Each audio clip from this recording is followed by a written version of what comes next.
Selamat datang kembali di 91,92 FM, rumahnya para pencinta One Piece. Hari ini kita akan membahas chapter 1157 yang berjudul Kedai Legendaris. Tapi jangan salah, judul sederhana ini justru menyimpan kisah besar yang mengguncang masa lalu. Membuka rahasia tentang bajak laut Rocks, Edward Newgate, Kaido muda hingga benih-benih konspirasi yang kelak akan menjatuhkan salah satu kelompok bajak laut paling berbahaya dalam sejarah. Jadi siapkan diri kalian karena cerita kali ini bukan sekedar aksi biasa.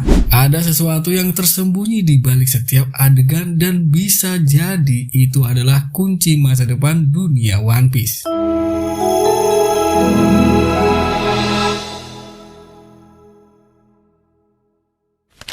Kisah dimulai di Hood Colony, sebuah kuil amal internasional. Tempat yang seharusnya penuh kedamaian justru dipenuhi teriakan dan kekacauan. Bajak laut Rocks menyerbu masuk, merampas apa saja yang bisa mereka temukan.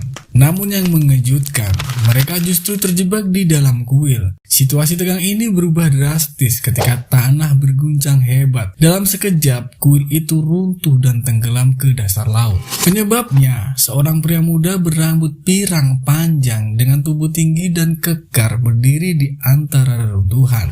Ia adalah Edward Newgate muda, kelak dikenal sebagai Whitebird. Dengan kekuatan buah iblis Gura-Gura Nomi, dia mampu meremukkan bumi dan menenggelamkan sebuah pulau hanya dengan satu hentakan. Di sisi lain, Kaido muda menyaksikan semuanya dengan mata berbinar. Ada rasa iri, ada rasa kagum, sekaligus dorongan untuk suatu hari memiliki kekuatan serupa. Dan Kaido pun mengatakan, sial, aku jadi iri. Ini adalah pertanda kecil bahwa obsesi Kaido terhadap kekuatan sejati telah dimulai sejak masa mudanya.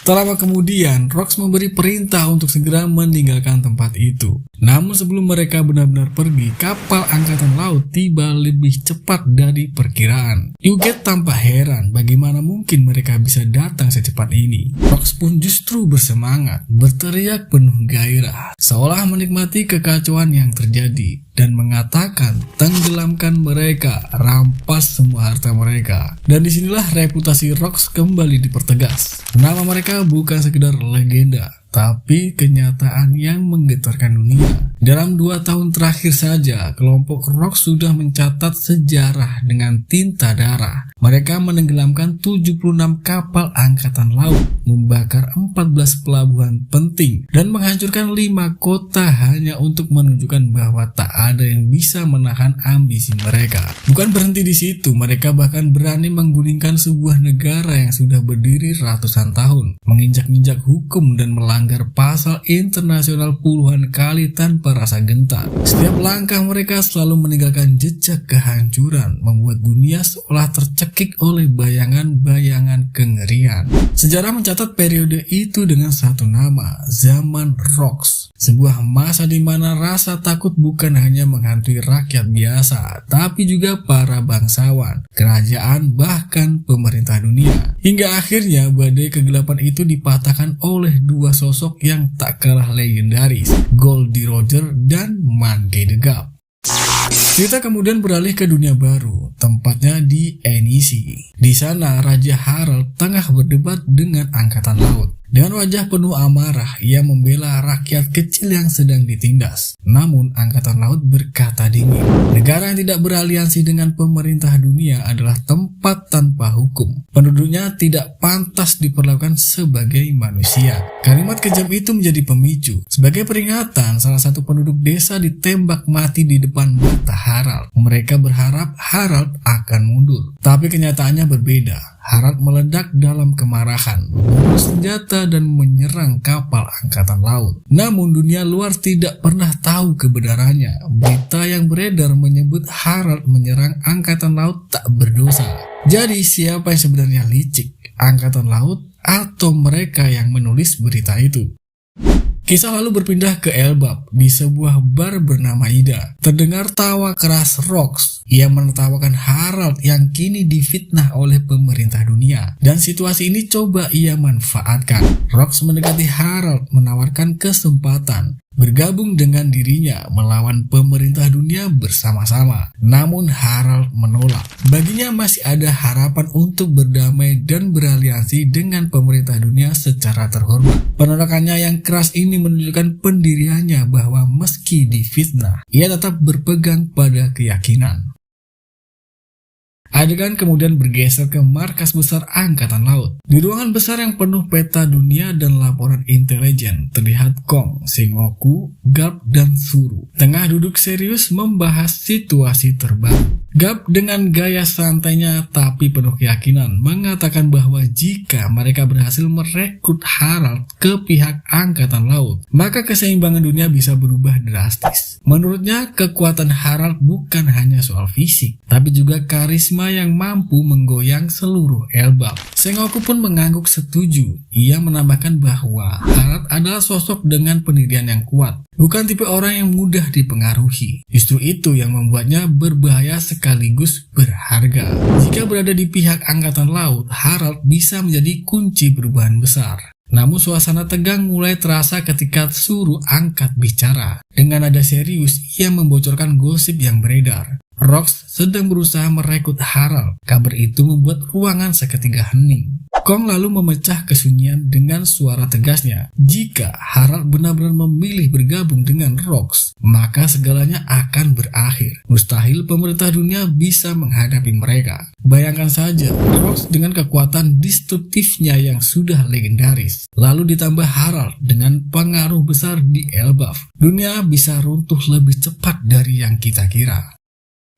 Cerita lalu beralih ke Hachinosu, pulau bajak laut yang tak pernah tidur. Hiruk pikuknya khas suara pedang beradu, tawa mabuk dari para perompak, hingga gosip liar yang menyebar lebih cepat daripada angin laut. Namun kali ini ada kabar mengejutkan yang membuat seluruh pulau terhenti sejenak. Shakuyaku, wakil Kapten Gloriosa, dikabarkan mengundurkan diri. Berita itu menyambar ke telinga para bajak laut. Banyak di antara mereka yang terkejut, kecewa, bahkan patah hati. Bagaimana tidak, Shakuyaku dikenal bukan hanya karena kekuatannya, tapi juga kecantikannya yang melegenda. Para pria di Hachinosu mulai mengekspresikan wajah putus asa, mengira mereka tak akan pernah lagi melihat sosok wanita itu berlayar di lautan. Namun ketika suasana pulau dipenuhi kekecewaan, tiba-tiba terdengar teriakan dari tepi dermaga. Sebuah kapal megah perlahan merapat dan bendera yang berkibar di atasnya membuat semua mata membelalak. Kapal bajak laut Kuja. Sorak-sorai pun pecah. Dari kapal itu turun seorang wanita yang langsung membuat Hachinosu gempar. Dialah Shakuyaku. Dengan langkah anggun namun tegas, ia membawa koper di tangannya lalu berkata bahwa ia akan tinggal sementara di pulau tersebut. Alasannya pun jelas, dengan suara tenang namun penuh beban. Shakuyaku mengaku bahwa meskipun ia sudah berhenti menjadi bajak laut, Angkatan Laut tak akan pernah berhenti memburunya. Ia pun menatap para pria yang berkerumunan, lalu melemparkan sebuah pertanyaan yang membuat jantung mereka berdegup kencang. Jadi, maukah kalian melindungiku? Seolah satu komando sorakan menggelegar di seluruh penjuru pulau. Hachinosu yang biasanya dipenuhi teriakan kasar dan tawuran mendadak berubah jadi lautan suara penuh semangat. Siapa yang bisa menolak wanita secantik itu? Namun di tengah keramaian, sosok Rox tiba-tiba muncul. Wajahnya terlihat kesal melihat keributan yang terjadi. Ia hendak memarahi kerumunan, tapi langkahnya terhenti ketika matanya menangkap sesuatu. Sebuah bar baru dengan papan nama yang jelas terbaca, Bar Dompet Kering Shaki. Dan di depan pintu bar itu berdiri Shakuyaku dengan pose sederhana. Rambutnya diikat santai, tubuhnya anggun, wajahnya nyaris sempurna. Pemandangan itu cukup untuk membuat Rox, kapten yang ditakuti seluruh dunia, terdiam. Dalam sekejap, Rox pun jatuh hati pada pandangan pertama. Namun kisah belum usai. Adegan terakhir berpindah ke sebuah ruangan gelap. Seorang Gorosei berkata pada sosok misterius di depannya, "Bunuh Rox." Seseorang. Siapa orang itu? Apakah itu awal dari konspirasi besar yang kelak menjatuhkan Rox? Ataukah ini benih kejatuhan yang sudah ditanam jauh sebelum Roger dan Garp bertindak? Dan itulah chapter 1157. kedai legendaris. Dari kekuatan New Gate muda, ambisi Kaido, perlawanan Harald, sampai misteri Sakuyaku. Semua ini hanyalah potongan kecil dari sejarah yang lebih besar. Nah, Kru 91,92 FM, menurut kalian siapa sosok misterius yang diperintahkan Guru Sei untuk membunuh Rocks? Apakah ini langkah awal kejatuhan mereka? Tulis pendapat kalian di kolom komentar. Jangan lupa untuk like dan subscribe channel 91,92 FM karena di sini kita bakal terus update chapter terbaru dari manga One Piece, lengkap dengan pembahasan seru yang nggak boleh kalian lewatkan. Sampai ketemu di video berikutnya, tetap kobarkan semangatmu dan nikmati perjalanan epic dunia One Piece bersama 91,92 FM.